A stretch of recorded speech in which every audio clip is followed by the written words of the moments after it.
nesta vida rumo ao céu.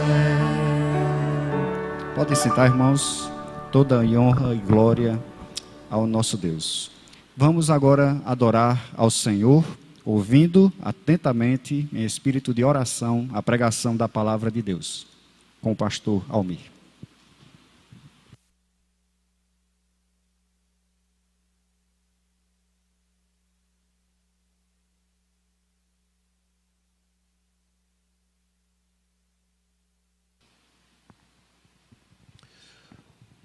Uma menininha cuja amiga pequena havia morrido, contou à sua família que havia ido confortar a família enlutada.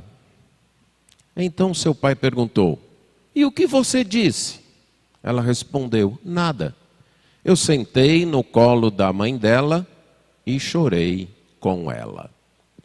Uma presença que simpatiza com o sofrimento e a dor pode produzir consolo. Verdade é que o conforto depende de palavras, mas nem sempre as palavras resolvem. Nem sempre temos palavras. Muitas vezes, aquela presença e a simpatia acaba também trazendo conforto, e um conforto eficiente. O conforto de Deus é eficiente porque Ele se faz presente e simpatiza com o sofrimento do seu povo. Sim, o conforto de Deus não vem apenas através de palavras, vem também através da sua presença, que simpatiza com o nosso sofrimento. Continuando o nosso estudo em Isaías 40, versos 1 a 10, vamos ver, na última estrofe deste poema, a quarta característica de um conforto eficiente. Esse texto nos apresenta então que o conforto de Deus é eficaz, pois trata com a razão básica do desconforto, que é o pecado. Mas também nós já vimos que o conforto de Deus é eficaz porque efetua a salvação do seu povo. E em terceiro lugar, o conforto de Deus é eficaz porque ele se baseia numa palavra permanente. E hoje vamos ver que o conforto de Deus é eficaz porque Deus se faz presente e simpatiza com o sofrimento do seu povo. Leiamos Isaías 40, versos 1 a 10.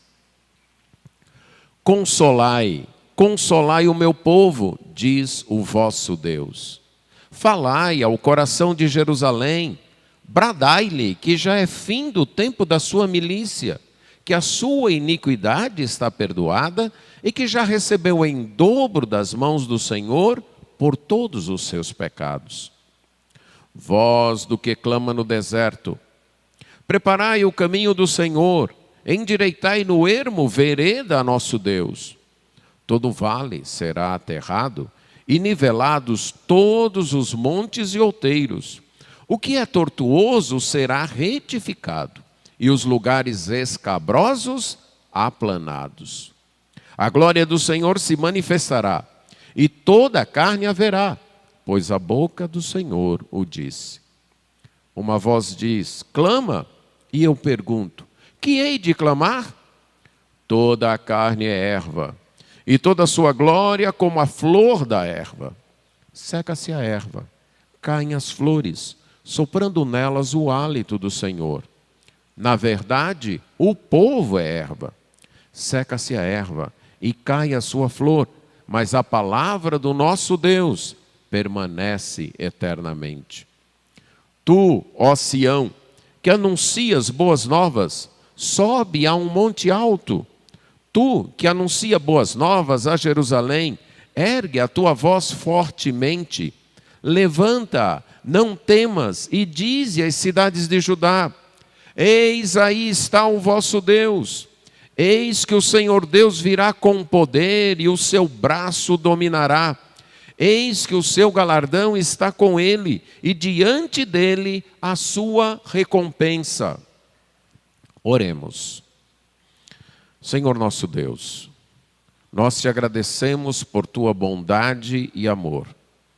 Te agradecemos por tua palavra e suplicamos a tua graça, nos sustentando e nos auxiliando na explanação, no entendimento, na convicção, na obediência e no amor à mesma.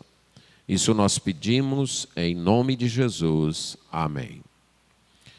O conforto de Deus é eficaz porque Deus se faz presente e simpatiza com o seu povo. Nosso Deus é um Deus que está junto com o seu povo e simpatiza com o sofrimento deste povo. E há 3 verdades que podem ser destacadas nesse texto a respeito desta presença confortadora de Deus.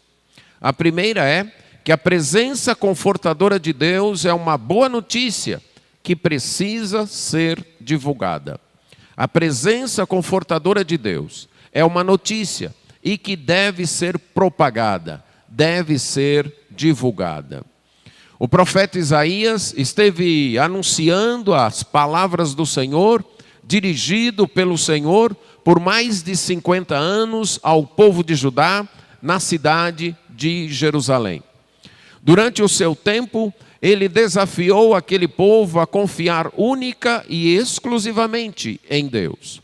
O povo vivia sob constantes ameaças de nações estrangeiras.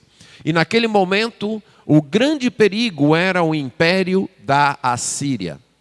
E o povo então se sentia tentado a fazer alianças com outras nações, ou até mesmo com a própria Assíria, para evitar uma invasão. Mas Deus, através do profeta Isaías, claramente os advertia dizendo: vocês já têm uma aliança, vocês têm uma aliança comigo. E se vocês se mantiverem fiéis a esta aliança, eu cuido de vocês, eu protejo vocês. Vocês não precisam de ajuda, ou de auxílio, ou de alianças, de acordo com nações pagãs. Mas foi, na maioria das vezes, uma batalha perdida. O desejo por confiar nos seus próprios recursos, o desejo por confiar nos recursos dos outros, o desejo por uma autossuficiência, por uma autonomia, o senso de que só estavam seguros e garantidos se pudessem sentir esta segurança em seus próprios recursos, na maioria das vezes, falou mais alto. E aquele povo desobedeceu a Deus. E nisso, o juízo de Deus se pôs a caminho. Juízo que não viria naquela geração, mas viria em outras. Então Isaías, olhando agora para as gerações futuras, para mais ou menos 150 anos depois dele, quando os descendentes daquela geração sofreriam as consequências da desobediência deles e estivessem no exílio, Isaías então dirige suas profecias para aquela geração e anuncia que depois do juízo, o conforto de Deus, o consolo de Deus viria. Aquela mensagem também traria um alento para os fiéis, o remanescente fiel do tempo de Isaías.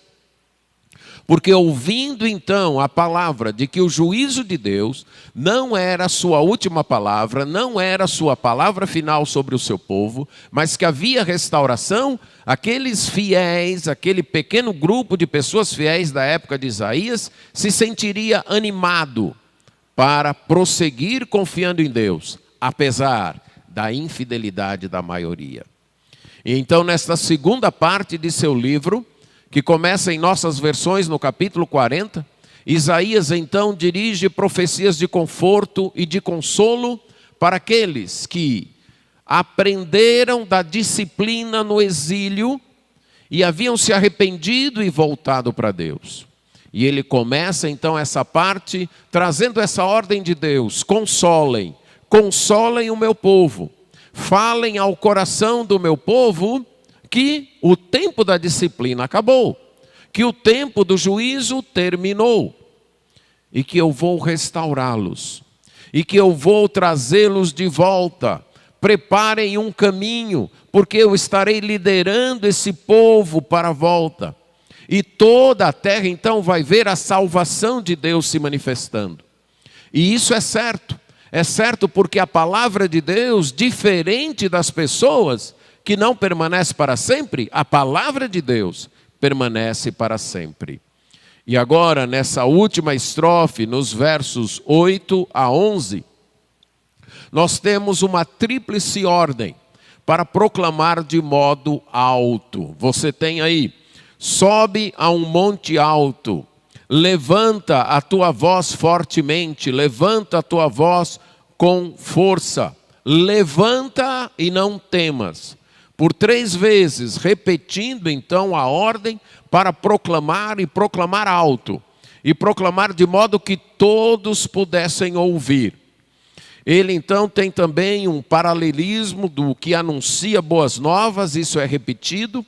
Esta expressão traduzida em minha versão, tu que anuncia boas novas, seria na língua original uma palavra só: o evangelizador, o proclamador do evangelho, o anunciador das boas novas. Então tu, ó Sião, e lembra que Sião aqui era um bairro da cidade de Jerusalém, o bairro onde ficava o templo, onde ficava o palácio real, e passou a ser um nome a designar toda a cidade num futuro e também todo o povo de Deus, certo?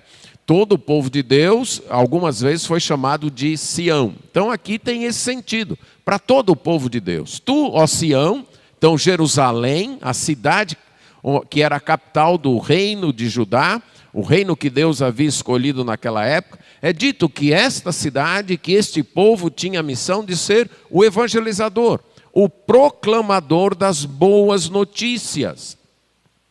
E essa pessoa então é convocada, ou estas pessoas são convocadas para anunciarem, para se colocarem num lugar alto e proclamarem uma boa notícia, proclamarem o evangelho, a boa notícia, com um destinatário definido. Para quem?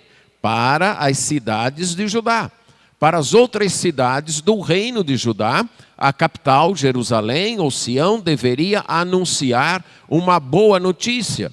E qual era esta boa notícia? Esta boa notícia também aparece bem definida através de 3 eis, que você nota aí em sua versão. Final do 9, eis aí está o vosso Deus. Início do 10, eis que o Senhor virá com poder e o seu braço dominará. E aí, no meio do verso 10, eis que o seu galardão está com ele e diante dele a sua recompensa. Então, a poesia muito bem elaborada, com todos esses detalhes, variando de uma tríplice chamada, um paralelismo duplo do convocado e terminando também com uma tríplice definição do conteúdo da mensagem, do que deveria ser anunciado. E neste formato ela deixa claro que estas boas notícias deveriam ser proclamadas. Tu, ó Sião, que anuncias boas novas. Tu que estás proclamando as boas notícias. Então sobe a um monte alto, onde todos possam te ver e possam ouvir. Vamos lembrar que naquela época não havia os recursos tecnológicos que se tem hoje. Microfone, sistema de som, rádio e coisas desse tipo. Se alguém queria anunciar algo que toda uma cidade ouvisse, ele teria que se colocar num lugar alto daquela cidade, num monte, numa elevação da cidade, e falar bem alto para que toda a cidade então escutasse. E é esta a ordem ao proclamador das boas novas, ao proclamador das boas notícias. Sobe a um monte alto e ergue a tua voz, fala com força, fala alto, fala de modo que todos possam ouvir. E o que seria proclamar boas notícias? Desta expressão, na língua do Antigo Testamento, veio para o Novo Testamento o verbo evangelizar. Porque boas notícias é evangelho. Evangelho significa exatamente isso. boas novas, boas notícias.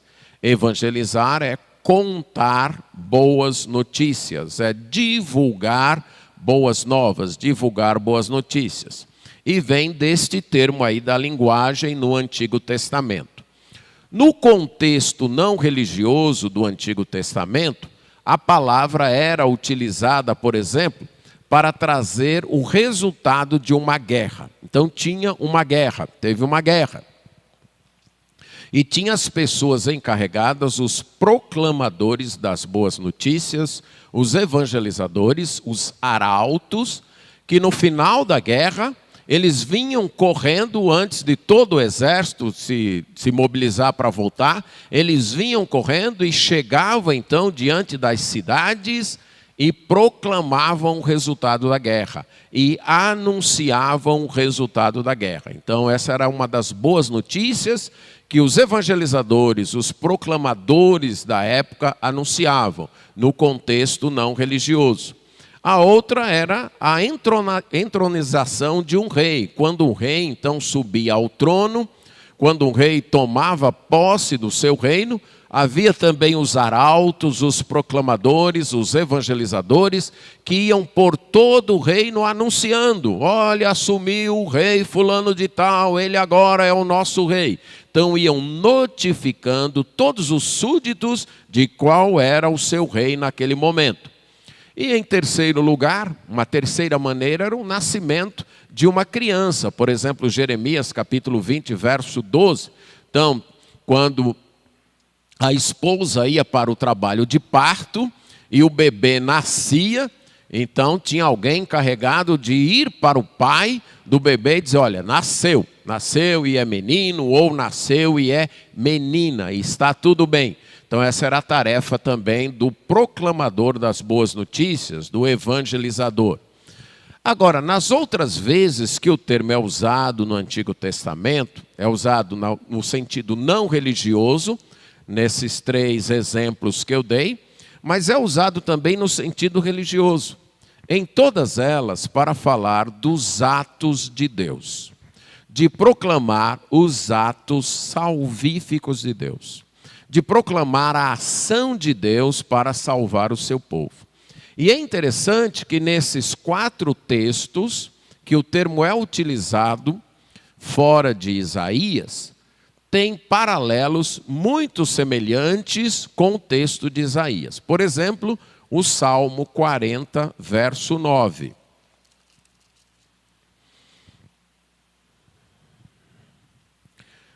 No Salmo 40, verso 9, diz assim: proclamei as boas novas de justiça na grande congregação.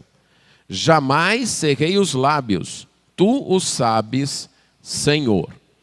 Aqui num salmo em que o salmista se coloca como um servo permanente de Deus, quando ele vai dizer que o Senhor, no verso 9, não quis sacrifícios nem oferta, mas abristes os meus ouvidos, ele está fazendo uma referência a Êxodo 21:6, naquela situação, naquele costume, quando um israelita empobrecia a um ponto que não podia manter mais sua propriedade, não podia trabalhar mais no seu próprio terreno para prover para si mesmo.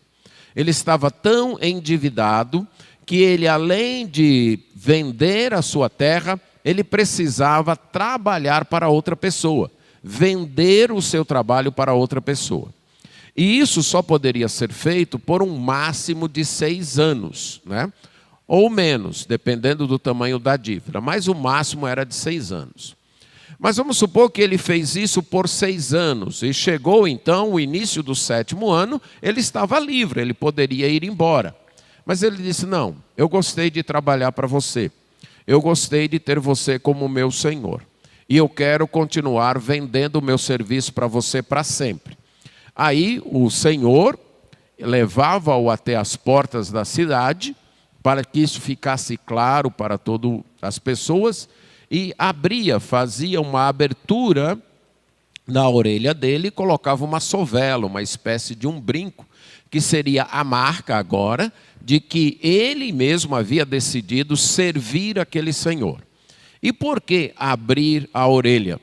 Porque quem serve obedece ordens. E como é que as ordens chegam até nós? Pelo ouvido. Nós ouvimos as ordens e cumprimos. Então era um símbolo, né? Como alguém que vai pedir a mão da moça. Você não só quer a mão, não é verdade? Você quer a moça, não é assim? Mas pedir a mão da moça é um símbolo, porque na mão é que vai a aliança, o anel, que simboliza que aquela moça tem um compromisso com você. Então era a mesma coisa. Abria a orelha, o ouvido, que era um símbolo de que agora aquela pessoa seria servo permanente, estaria ouvindo constantemente o que o seu Senhor mandasse. Usando então esse costume da época, o salmista diz: foi isso que eu fiz. Eu me coloquei para ser teu servo, eu me coloquei para ouvir as tuas ordens, então o Senhor abriu os meus ouvidos. E eu disse: eu estou aqui. No rolo está escrito a meu respeito. Muito provavelmente nessa parte ele se refere a Deuteronômio capítulo 17, quando o rei, ou quando é ordenado ao rei, ter uma cópia da palavra de Deus, da lei de Deus, e ler esta lei todos os dias para fazer a vontade de Deus. Então ele diz: eu me coloquei diante de ti, como que um servo que teve os seus ouvidos abertos. Eu sei que no rolo da lei está escrito a meu respeito, e eu quero dizer que eu me agrado muito em fazer a tua vontade, e que a tua instrução, a tua lei está dentro do meu coração. E então eu anunciei, eu proclamei as boas novas, eu evangelizei a tua justiça. E ele chama Deus de ó Deus meu. Ele tem internalizado a palavra de Deus e diz que Deus é o seu Deus. O que ele proclama é a palavra de Deus, a salvação, a justiça de Deus, verso 10. A fidelidade de Deus e a salvação de Deus, a graça e a verdade. Esta expressão, graça e verdade, é uma figura de linguagem usada tanto no Antigo como no Novo Testamento, que é aquela figura de linguagem que com duas palavras você inclui tudo. Então, graça e verdade, quando alguém falava, eu experimentei a graça e a verdade de Deus, é que eu experimentei tudo que Deus realiza em prol do seu povo. Você deve estar lembrado no nosso estudo do Evangelho de João, que é dito que a lei foi dada por Moisés, mas a graça e a verdade vieram através de Jesus, isto é, Jesus realizou tudo o que foi necessário na obra de Deus. Então ele está dizendo que vai anunciar tudo o que Deus tem feito para a salvação do seu povo. Você nota aqui que quando ele diz lá, ó meu Deus, há um paralelo com o que diz aqui na primeira mensagem, no primeiro eis do capítulo 40, verso 9 de Isaías, eis aí está o vosso Deus. Então, evangelizar, proclamar, era anunciar que Deus era o Deus do seu povo e que ele tinha agido para salvar o seu povo. O segundo texto, antes de Isaías, que aparece esta expressão, é o Salmo 68. Salmo 68, um salmo aqui que aí ele apresenta mais semelhanças ainda com Isaías 40. Nesse salmo, Deus é descrito como um guerreiro vitorioso que lidera o seu povo. O salmo como que descreve a caminhada de Deus como um general vitorioso, liderando o seu povo, avançando através do deserto, relembrando então o êxodo, relembrando a saída do Egito. E isso é muito de Isaías 40, 1 a 11, né? Isaías 40, 1 a 11, que mostra isso, Deus liderando o seu povo, abrindo caminhos no deserto para o seu povo passar. Então, o Salmo 68 também usa essa mesma linguagem, evoca estas mesmas imagens para falar desse Deus que lidera o seu povo, desse Deus que vai na frente do seu povo, desse Deus que age como um general, conduzindo o seu povo para a vitória. E aí no verso 11 diz: o Senhor deu a palavra, grande é a falange das mensageiras das boas novas. E aqui então, conduzindo e libertando o seu povo, o salmista então diz que as proclamadoras, ou a tropa daquelas que proclamavam as boas novas, era grande. E um outro paralelo deste salmo com Isaías 40 é que o salmo também vai dizer que Deus vai trazer a recompensa, Deus vai trazer os despojos da guerra e dar para o seu povo. Isso no Salmo 68 aparece no verso 18: subiste às alturas, levaste cativo o cativeiro, recebeste homens por dádivas, até mesmo rebeldes, para que o Senhor Deus habite no meio deles. Então Deus agiu assim, conquistando e dando para o seu povo os despojos. O outro exemplo é no Salmo 96. O Salmo 96 é um convite ao povo de Deus para cantar ao Senhor um cântico novo, isto é, trazer uma nova mensagem, trazer uma nova proclamação. E cantar ao Senhor, todas as terras, todas as nações são convidadas. E no verso 2 diz: cantai ao Senhor, bendizei o seu nome, proclamai, isso é, evangelizai, contai as boas novas da sua salvação, dia após dia. Anuncie entre as nações a glória de Deus, algo que também já apareceu em Isaías 40, nos primeiros versos. Contem a todos os povos as suas maravilhas, porque o Senhor é grande, Ele merece ser louvado. E o Senhor então vem reinar. O Senhor é rei e Ele vem reinar. Glória e majestade estão diante dEle. Força e formosura no seu santuário. Verso 10. Dizei entre as nações: reina o Senhor. Verso 13. Na presença do Senhor, porque vem reinar ou julgar sobre a terra. Então o anúncio das boas novas era: Deus é rei, está agindo para salvar o seu povo, está agindo em justiça, em fidelidade, em graça e verdade, para resgatar o seu reino, para estabelecer o seu reino. Ele já é rei, mas ele está enfrentando, desde que o pecado entrou no mundo, uma rebeldia, um reino de insubmissos, um reino de rebeldes. Mas isso não vai ficar assim.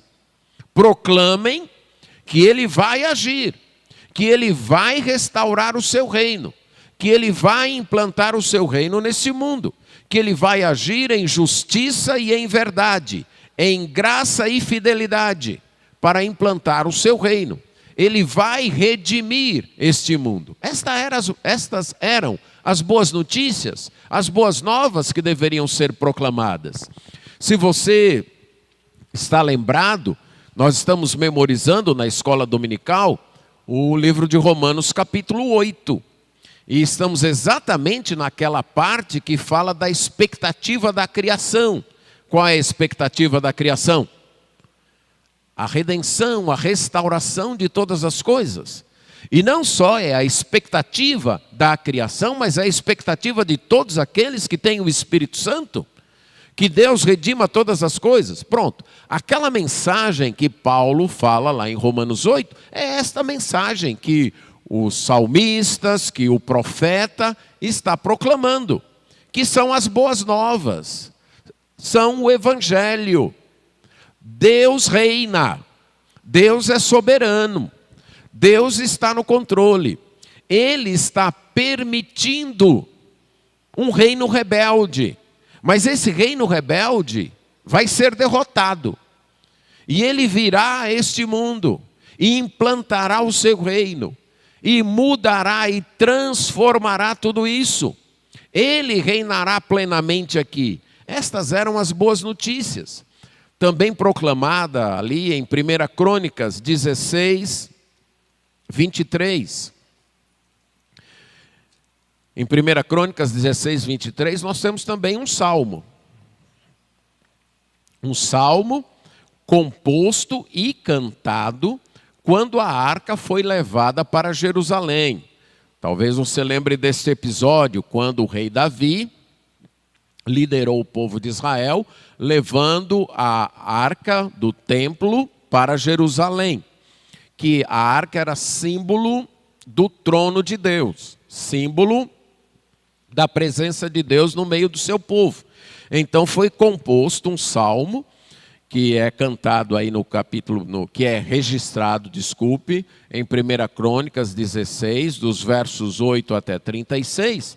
E no verso 23 diz: cantai ao Senhor todas as terras, proclamai, isso é, anunciai as boas novas de sua salvação, dia após dia.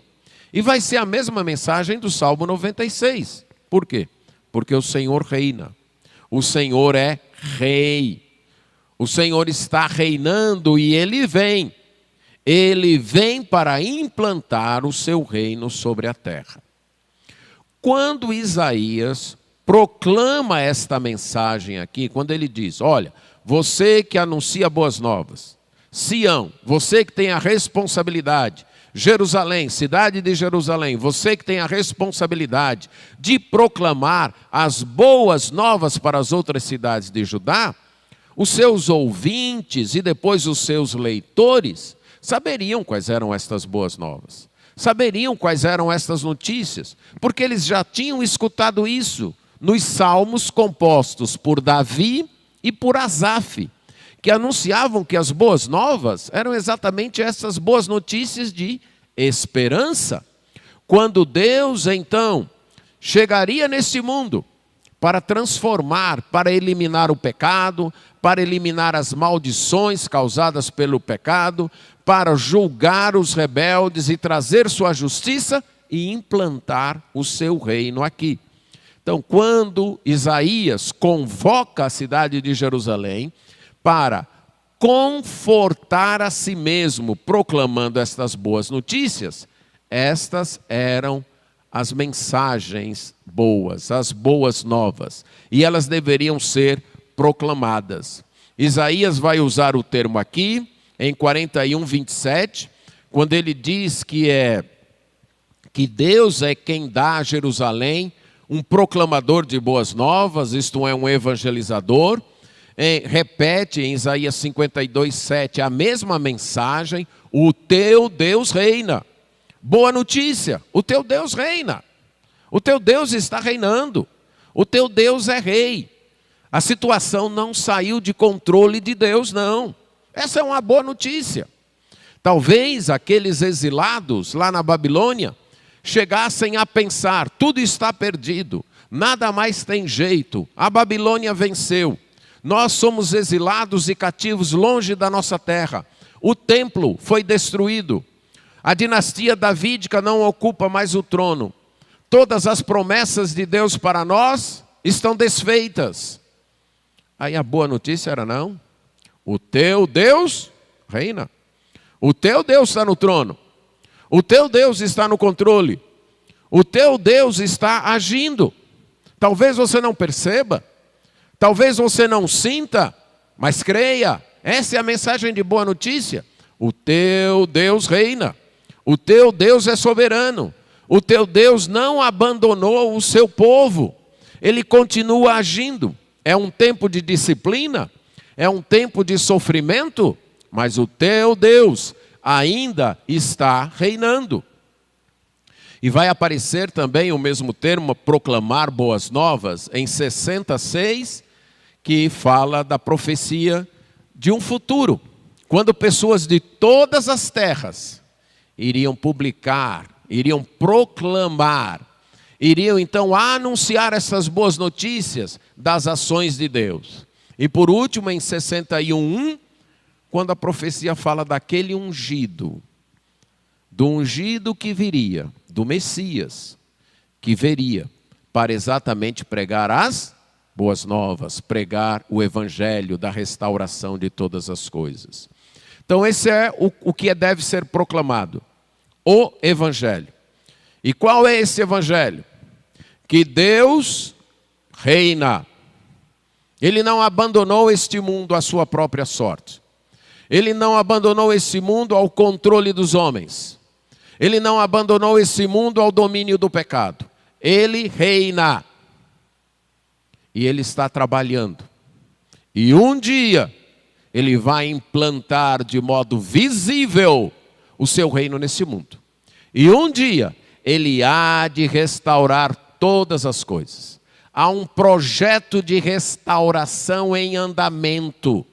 Há um projeto de redenção em andamento. E esse projeto é dirigido por Deus. E esse projeto se demonstrará vencedor. Essa é a boa notícia a ser proclamada. E a ser proclamada sem medo.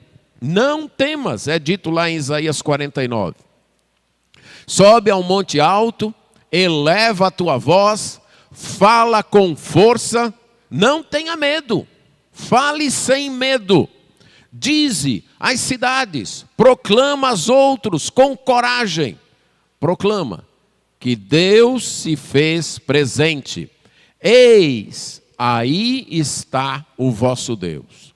O termo eis é um recurso retórico para evocar uma imagem. É como se ele dissesse, vejam, olhem, aí está o vosso Deus. Nos versos anteriores desta poesia, ele diz que Deus está vindo. Preparem um caminho. No deserto, preparem um caminho. No ermo, abram a estrada. Nivelem a estrada. Os vales aterrem. As elevações abatam. Deixem a estrada livre. Porque Deus está vindo. Ele está chegando. Ele prometeu e sua palavra dura para sempre e não vai falhar. Mas agora, ele chegou às portas. Ele está chegando. Então a mensagem é do proclamador de boas novas. Eis o vosso Deus. Vejam o vosso Deus. Deus está chegando. Deus está perto. Proclamem isso. Este é o evangelho. Deus não abandonou este mundo. Deus não abandonou sua criação. Deus não abandonou o seu povo. Ele se fez presente. Ele se fez presente para aquela geração de 150 anos depois de Isaías, trazendo-os, resgatando-os lá da Babilônia e trazendo-os novamente e colocando ali em Judá. Mas isso não foi tudo. Ele se fez presente quando ele enviou o seu Filho, o Senhor Jesus Cristo, o Emanuel, o Deus conosco, que veio a este mundo. Aí você lembra lá de Lucas, quando Jesus nasceu, que os anjos vão proclamar aos pastores. E o que é que os anjos dizem? Não tenham medo. Eis que eu vos trago o quê? Boas novas. Boas notícias. Como essas aí? Que será de grande alegria. É que hoje vos nasceu na cidade de Davi o Salvador. Que é quem? Cristo o Senhor. Eis o vosso Deus. É a mensagem. Com outra linguagem, mas é a mesma mensagem. Eis o vosso Deus, Ele chegou, Ele veio, Ele é o Salvador. Lembra quando o anjo vai anunciar para José o nascimento de Jesus, diz que o seu nome será Emanuel, que quer dizer Deus conosco. E lembra quando Jesus dá suas últimas palavras aos seus discípulos? Eis que estou convosco todos os dias. Deus não abandonou o seu povo. Ele está presente. Ele está com o seu povo. Ele está conosco. Através da pessoa do Senhor Jesus Cristo. Através da pessoa do Espírito Santo. Ele se faz presente. Não precisamos enfrentar nossos desconfortos sozinhos. Não precisamos enfrentar nossos desconsolos sozinhos. Não precisamos chorar sozinhos. Não. Há um Deus que se faz presente. Inclusive, um dos nomes do Espírito Santo é Consolador. Aquele que se coloca ao lado para ajudar. Aquele que está conosco. Esta é a boa notícia. A boa notícia para o povo de Deus. A boa notícia para aqueles que se arrependeram e seguem a Jesus. Há desconforto? Sim. Há tristeza? Sim. Há problemas? Sim. Há luta? Sim. Mas estamos sozinhos? Não. Temos alguém que está conosco. Temos alguém que está ao nosso lado. Temos alguém que está em nós, que é o próprio Deus, e nos ajuda a enfrentar estas lutas, e nos ajuda a enfrentar estes problemas. Este é o evangelho a ser proclamado. Que Deus veio, Deus se fez presente e está em andamento um projeto de redenção, de restauração de toda a criação. E neste projeto há a presença do Espírito Santo junto com o povo de Deus. Mas também isso ainda não é tudo. Como diz o versículo que estamos memorizando de Romanos 8, 23, nós que temos as primícias do Espírito, que temos a presença do Espírito Santo conosco, ainda gememos, aguardando o quê? A adoção de filhos e a redenção do nosso corpo. Ainda não temos tudo. Um dia, esta presença será total. Esta presença será visível. Deus descerá do céu, como diz Apocalipse 21 e 22. A nova Jerusalém descerá do céu. E o reino de Deus se instalará plenamente aqui na terra. Serão novos céus e nova terra. Aí sim, não haverá mais choro.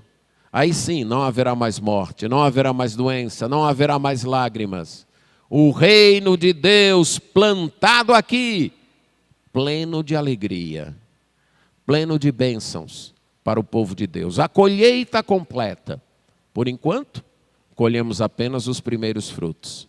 Por enquanto, colhemos apenas as primícias.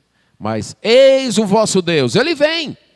Ele vem para instalar aqui o seu reino. É um projeto em andamento.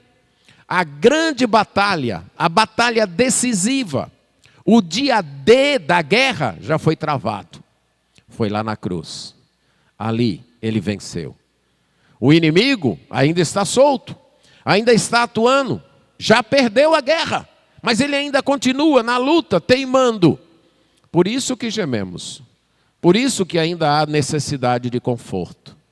Mas saber que Deus está presente, que Deus está conosco, que não estamos sozinhos, deve servir de consolo, deve servir de conforto. E saber que esse Deus virá, voltará e implantará plenamente o seu reino aqui, deve alentar nosso coração. Então, a primeira verdade a ser destacada sobre a presença de Deus é que esta presença é uma boa notícia e que precisa ser divulgada, e que precisa ser anunciada, precisa ser proclamada ao mundo. Por isso que nós evangelizamos, por isso que temos interesse em missões, por isso que oramos pelos perdidos, por isso que procuramos anunciar esse evangelho aonde ele ainda não chegou, porque há também outras pessoas em desespero, há pessoas sem Cristo, há pessoas que estão sem alento e elas precisam desta verdade. Mas a segunda verdade aqui é que esta presença de Deus, ele vem como Rei poderoso e vitorioso. Volte lá para Isaías 40. O segundo eis que o Senhor Deus virá com poder, o seu braço dominará. Ele virá, mas virá com poder, virá com força. O seu braço vai dominar. A linguagem aí é que ele vem arregaçando as mangas, ele vem pronto para agir, ele vem como rei conquistador, e ele traz a sua recompensa. Ele vem com o seu galardão e diante dele a sua recompensa. A ideia de que ele vai recompensar. Ele vai trazer os resultados desta batalha e recompensar o seu povo. É a vinda dele recompensando este povo. Algumas vezes nós podemos nos sentir como o servo de Isaías, que ele vai falar mais na frente, em 49:4. Muito interessante ver esse texto. Eu mesmo disse, debalde tenho trabalhado, isso é, em vão tem sido o meu trabalho. Inútil e de modo vazio gastei as minhas forças. Todavia o meu direito está perante o Senhor, a minha recompensa perante o meu Deus. Talvez em alguns momentos você se sinta assim. Não valeu a pena. Meu trabalho não deu em nada. A minha luta não rendeu nada. Não valeu a pena o meu esforço em andar servindo a Deus, em andar em obediência a Deus. Parece que eu só perdi. Parece que eu estou terminando a minha vida sem nada. Em quantas áreas da vida nós podemos ter essa imaginação, ter esse pensamento? Pense num cônjuge fiel a Deus, que enfrenta um casamento em desarmonia, que enfrenta um casamento disfuncional, que enfrenta um casamento onde só ele ou ela faz sacrifícios.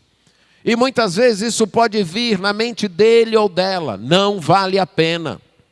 Só eu faço sacrifícios. Só eu me dou aqui. E não estou ganhando nada. Está sendo tudo inútil. Está sendo tudo vazio. Eu não vejo o resultado do meu esforço. É preciso ouvir o Evangelho. Esse pensamento não é do Evangelho.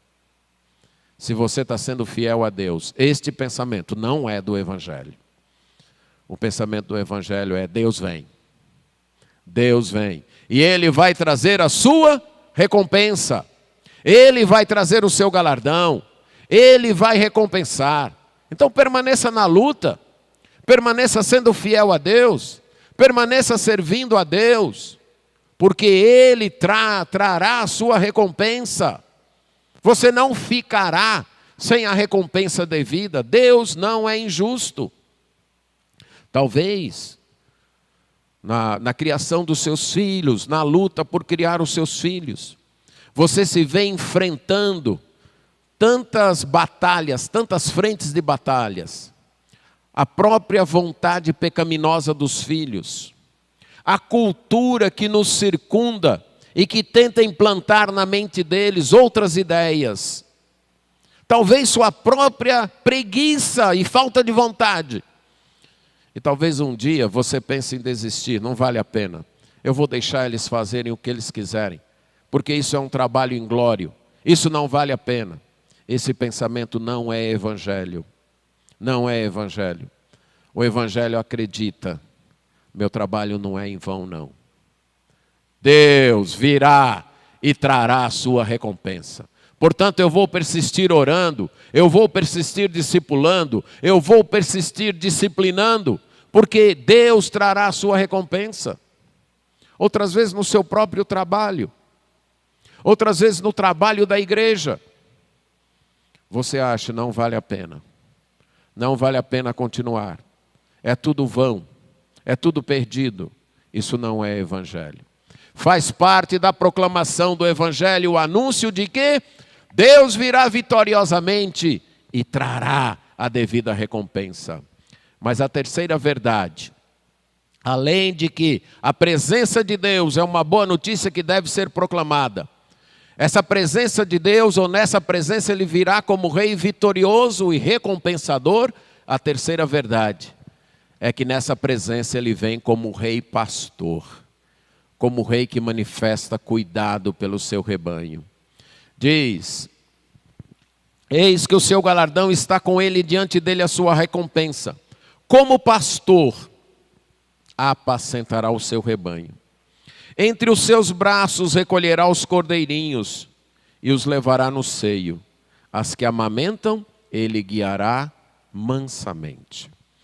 Fazia parte da cultura dos países daquela época, de todos os países ali do Oriente Próximo, ver o rei como um pastor encarregado de zelar e suprir o seu povo. Davi é chamado de alguém escolhido por Deus para pastorear o seu povo, 2 Samuel 5:2. O próprio Davi se dirigiu a Deus no Salmo 23:1 como sendo o seu pastor. Moisés já havia dito isso em Êxodo 15, 13. Deus como pastor guiando o seu povo. E aqui é dito, um dia, Deus virá como pastor, que vai apacentar, isso é prover, alimentar o seu rebanho, cuidar do seu rebanho, com um cuidado amoroso, com um cuidado carinhoso. Entre os seus braços recolherá os cordeirinhos e os levará no seio. Aqui ele faz alusão a uma prática dos pastores. Os pastores tinham uma capa, quase todas as pessoas da época tinham uma capa, mas os pastores, na sua capa, eles tinham uma dobra da capa que era presa no cinto e funcionava como um bolso grande. E quando então nascia um cordeirinho, e ele não sabia andar direito, ou ele não tinha forças para andar tão rápido como todo o rebanho, o pastor fazia duas coisas. Ele diminuía o passo do rebanho, ele fazia o rebanho ir mais lentamente, para não deixar aquele cordeirinho para trás. E também ele pegava o cordeirinho e colocava no seu bolso. E aí ele levava. Esse é o nosso Deus. O Deus que tem compaixão dos fracos. O Deus que não desiste de nenhum dos seus. O Deus que vai atrás dos seus pequeninos. O Deus que nos carrega quando nós não temos mais forças. Este é o nosso Deus. Isso serve de consolo. Há momentos na vida em que estamos assim. Não conseguimos andar.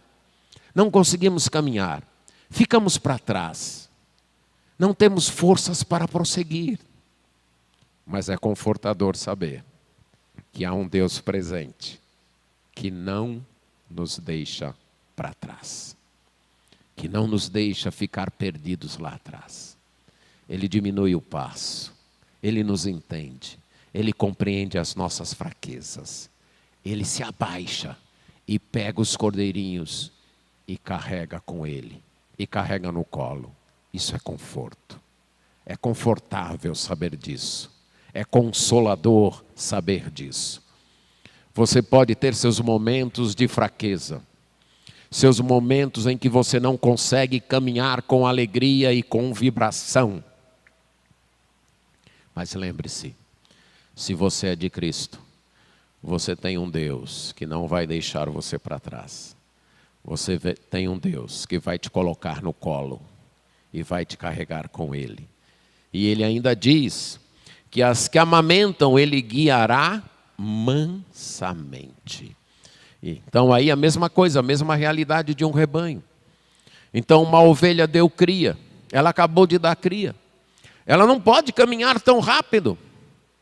Ela teve um parto, está com as suas forças exauridas. Ela tem que amamentar os seus cordeirinhos. Esse Deus sabe disso. Então ele guia devagar. Ele guia mansamente. Há uma alusão literal a isso, quando Jacó está voltando de Harã para sua terra e ele encontra Esaú, seu irmão. E Esaú diz, eu vou acompanhar você. Ele diz, não, meu senhor, pode ir na frente, porque eu tenho vários cordeirinhos e eu tenho várias ovelhas que acabaram de dar cria e eu tenho que ir devagar. Porque se eu forçar o passo, o que acontece? Elas morrem. Nosso Deus não força o passo. Nosso Deus respeita os nossos limites. Nosso Deus entende as nossas fraquezas. Nosso Deus não nos puxa violentamente. Quando Ele sabe que a gente não pode ir tão forte e tão rápido, Ele diminui o passo. Ele guia mansamente. É a mesma linguagem lá do Salmo 23, que diz, guia-me mansamente às águas de descanso. A presença do Senhor traz consolo, traz conforto. E traz conforto porque esse Deus simpatiza com o seu povo e com os seus sofrimentos. Ele não é indiferente, ele não é alheio aos sofrimentos, às fraquezas, às carências do seu povo. Ele tem um carinho todo especial pelos carentes, pelos tenros e fracos. Nós temos a tendência muitas vezes de nos compararmos. E é interessante que nossa tendência é sempre nos compararmos com os mais fortes e melhores do que nós. A gente olha para quem está indo mais rápido, para quem está conseguindo mais rapidamente as coisas. Olha para quem consegue fazer melhor e se sente desvalorizado. Esse não deve ser o caminho do Evangelho. O caminho do Evangelho é olhar para Deus, para aquele que é o pastor, que sabe dos meus limites, que sabe que eu não consigo ir tão rápido como fulano ou cicrano, que sabe que eu tenho minhas deficiências, que sabe que eu muitas vezes fico para trás, que eu muitas vezes sou o último. Ele sabe disso e Ele espera, Ele diminui o passo e quando necessário, Ele até se abaixa e me coloca no colo para que eu possa andar um pouquinho mais rápido. Esse é o Evangelho. Este é o nosso Deus. Um dos compositores alemães muito famosos, Handel, maestro e compositor, em 1741, século XVIII, ele vivia na Inglaterra, e ele recebeu um convite de um lorde irlandês para ajudar angariando fundos para 3 instituições de caridade. E ele deveria fazer isso regendo através de apresentações musicais.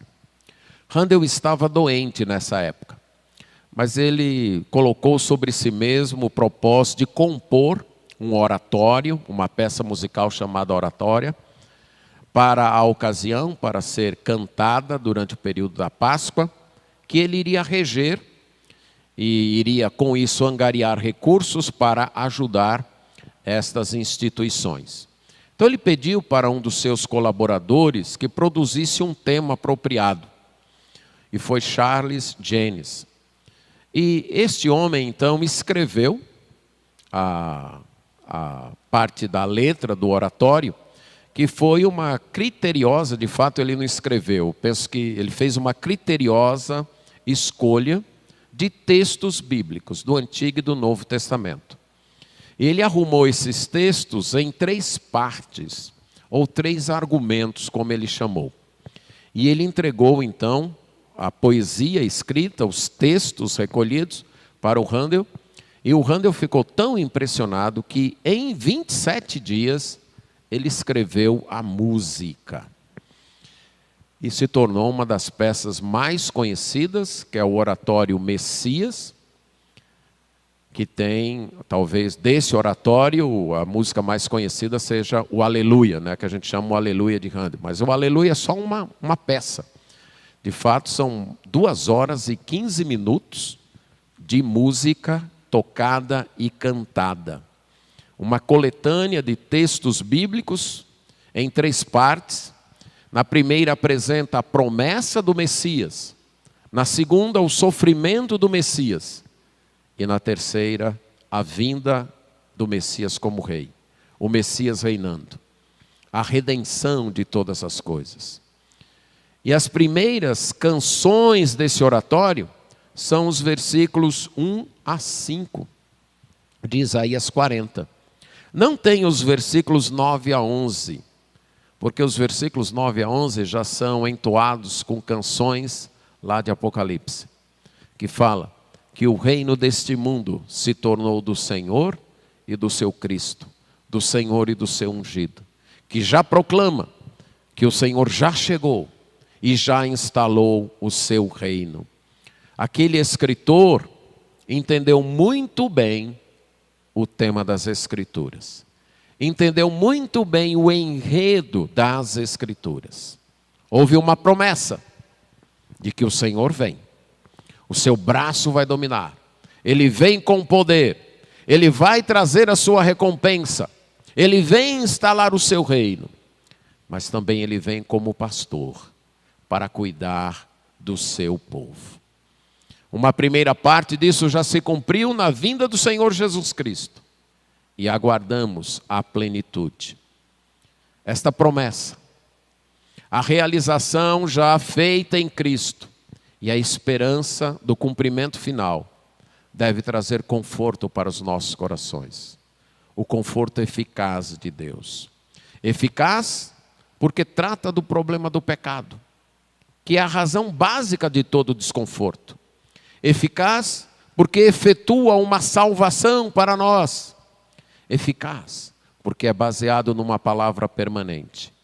E eficaz porque Deus se faz presente e com simpatia pelo sofrimento do seu povo o acompanha.